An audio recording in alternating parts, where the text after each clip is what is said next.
Baik, kembali lagi bersama saya. Indonesia menjadi negara kedua dengan kasus tuberkulosis terbanyak di dunia. Hasil merenggut sedikitnya 1,6 juta jiwa dari seluruh dunia. Pernahkah kamu membayangkan dunia tanpa tuberkulosis?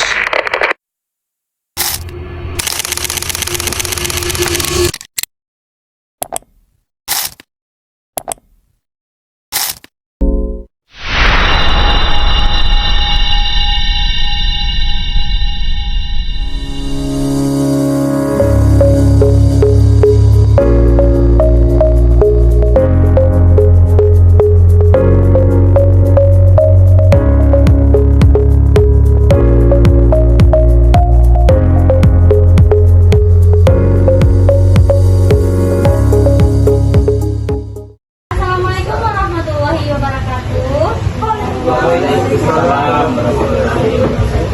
Selamat sore dan salam sejahtera untuk kita semua. Puji syukur kita panjatkan kehadiran Allah Subhanahu wa taala karena atas rahmat dan karunia kita dapat berkumpul dalam kegiatan penyuluhan di Cafe BM dengan temanya penyakit tuberkulosis. Apakah Bapak Ibu serta hadirin yang berbahagia, perkenalkan saya Zulfika Juwita sebagai moderator dalam kegiatan penyuluhan hari ini.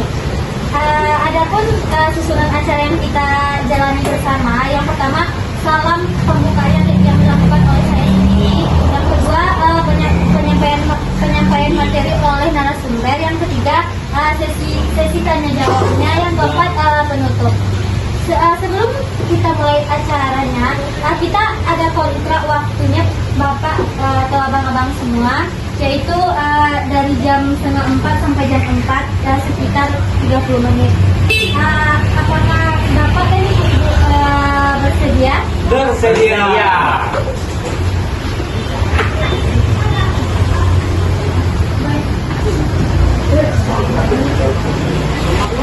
Baiklah, narasumber akan menyampaikan materi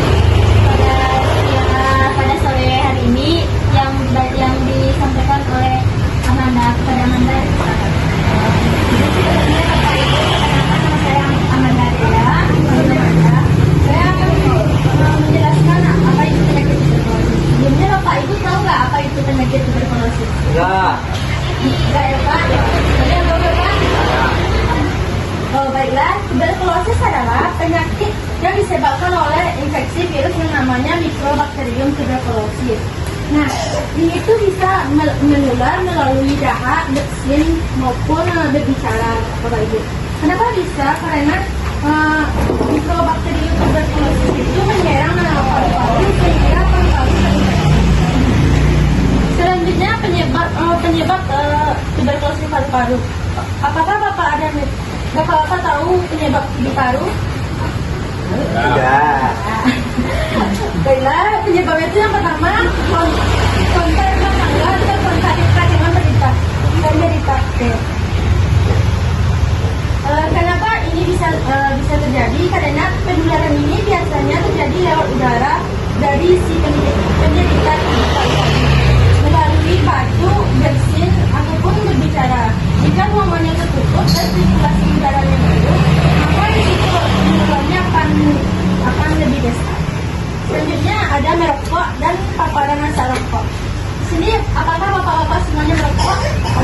Ya. Ya.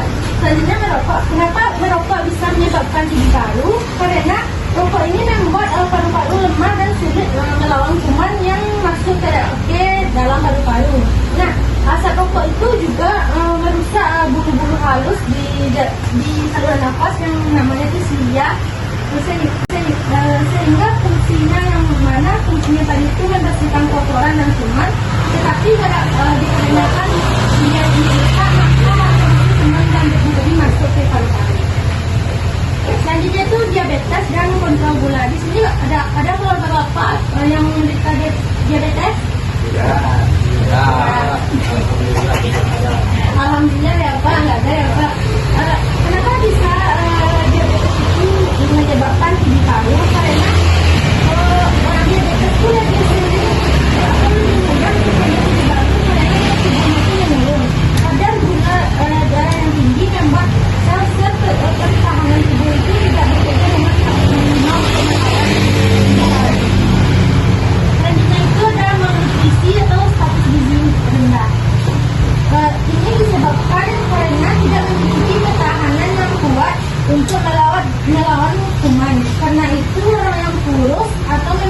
pola makan yang tidak seimbang lebih mudah terinfeksi TB paru. Selanjutnya, apakah bapak-bapak semua tahu cara penularan TB paru?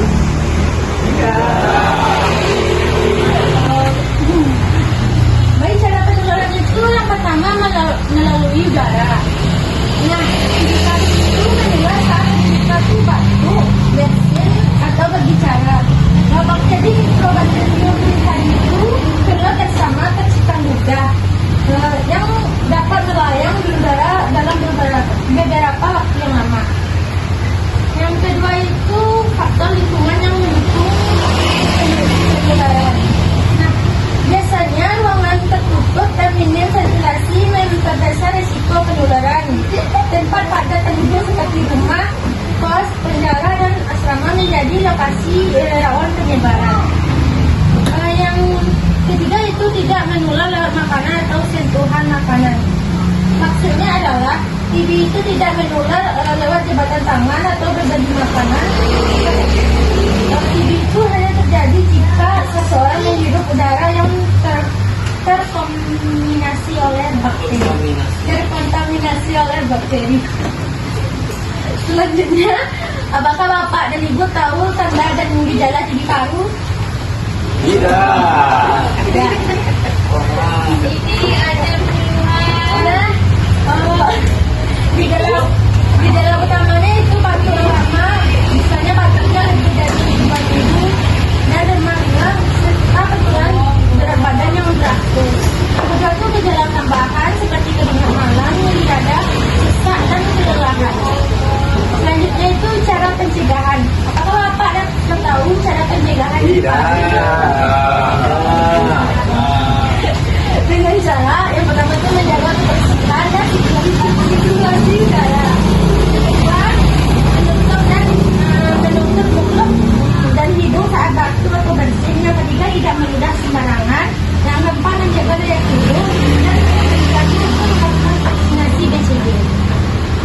Selanjutnya, apakah Bapak tahu pengobatan TB paru? Pengobatan TB paru bisa menggunakan terapi OAT atau obat anti. Baiklah Bapak dan Ibu, terima kasih kepada Amanda yang telah menjelaskan penyuluhannya yang sangat bermanfaat. Berikutnya kita masuk ke sesi tanya jawab. Bagi Bapak dan abang-abang yang ingin bertanya, silakan mengangkat tangan atau menyebutkan nama. Iya Bapak. Terima kasih kepada moderator. Mungkin di sini kami sebagai masyarakat yang kurang tahu tentang pertama dari penyuluhan, kedua dengan yang tuberkulosis. Jadi tuberkulosis tingkatan dari TBC atau TBC.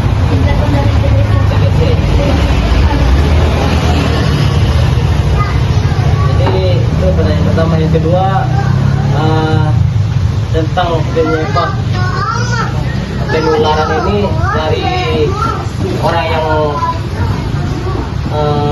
divonis sebagai penyakit TBC ini ke orang yang penyebarannya itu jaraknya berapa meter berapanya? Oh, jaraknya itu Kayak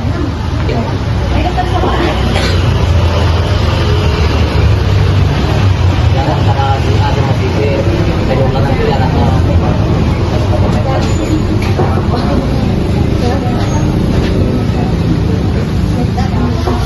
palingan semester ke semester. 1 meter. Tapi kalau misalnya ruangan tertutup, itu bisa juga Pak. Udara tadi karena apa namanya? Kumannya itu tahan lama di udara. Apakah ada lagi Pak yang mau ditanya? mungkin ini dua-duanya Ya, terima kasih kepada Bapak. Selanjutnya apakah ada yang bertanya kepada Abangnya dipersilakan? Baik, terima kasih kepada moderator yang telah menjadi kesempatan saya untuk bertanya. Perkenalkan, nama saya Agung Makmur. Ini saya ingin bertanya, bukan jika salah satu keluarga kita terjangkit penyakit TBC? Oke bang, yang Abang Agung ya bang? Iya Kak. Baik, Abang Agung, saya akan menjawabnya. Tadi apa pertanyaannya bang? Apa yang harus dilakukan jika ada anggota keluarga yang terkena TBC? Nah, yang pertama itu segera periksa dan ikuti pengobatan di fasilitas kesehatan. Bahwa anggota yang terkena TBC tadi ke rumah sakit atau puskesmas untuk pemeriksaan darah dan uji badan. Yang kedua itu pastikan penderita tadi itu memulai pengobatan TBC sesuai anjuran petugas kesehatan. Yang kedua, periksa semua anggota keluarga. Apakah ada yang terjangkit pula penyakit TBC tadi dengan melalui screening TBC, terutama anak-anak dan lansia. Apakah Bapak dan saudara yang lain ada yang bertanya?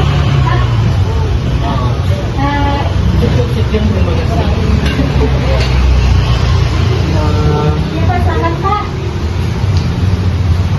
Ini antara pencegahan Iya Pak. sama kedua menutup mulut dan hidung saat batuk atau bersin. Tiga, tidak meludahi sembarangan. Yang keempat, menjaga daya tahan tubuh. Yang kelima, melakukan vaksinasi BCG. Yang dimaksud dengan vaksinasi BCG apa? Iya Pak. Lalu juga pertanyaannya tentang vaksinasi Vaksinasi BCG. BCG. Nah. Terus yang kedua, tadi ibu-ibu yang sebagai penyuluh untuk mengatasi pencegahan tentu ke masyarakat. Iya.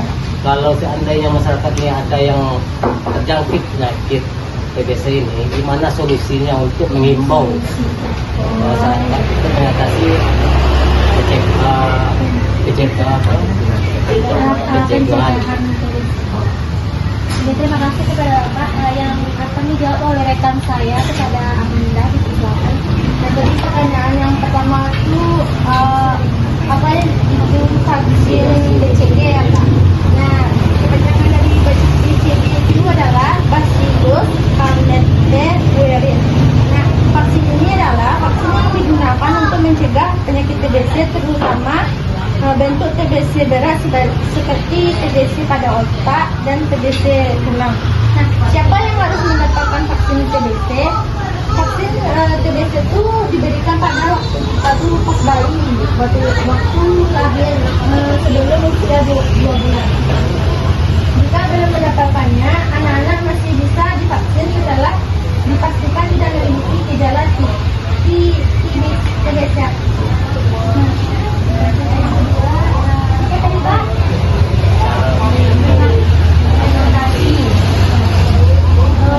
Kalau seandainya kalau di poin-poin ini kan enggak ikut bagaimana caranya gitu untuk tidak berikut.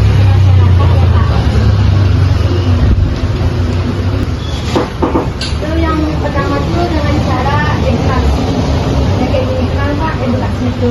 Nah, jelaskan bahwa TBC itu menular tuh lewat udara dan menyerang siapa saja, tetapi bisa dicegah melalui obat tadi yang namanya obat OAT atau obat anti tuberkulosis. Yang kedua itu tekanan perilaku pencegahan di rumah. Itu kami akan mendorong masyarakat untuk membuka jendela, menjaga ventilasi dan memastikan sinar matahari masuk ke rumah. Kenapa sinar matahari harus masuk ke rumah? Karena infeksi Mycobacterium tadi itu tidak tahan dengan sinar matahari. Yang kedua itu ajak mengikuti imunisasi. Ingatkan pentingnya bahwa vaksin BCG itu untuk bayi agar terhindar dari TBC berat. Dan vaksin BCG ini gratis di puskesmas. Jadi untuk vaksinasi BCG ini yang lewat imunisasi. Iya. Biasa itu untuk bayi. Apakah yang lain pertanyaan abang-abang?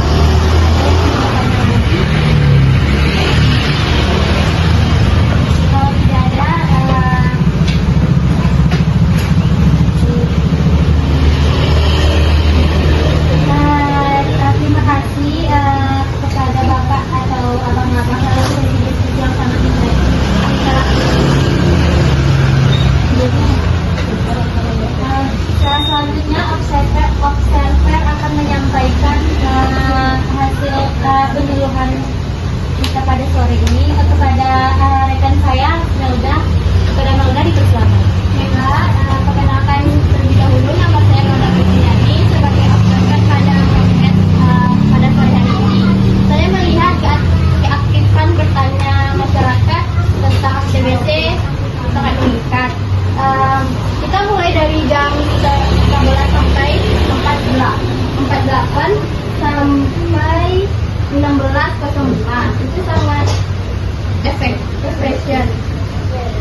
dari rekan saya observernya. Selanjutnya sebagai penutup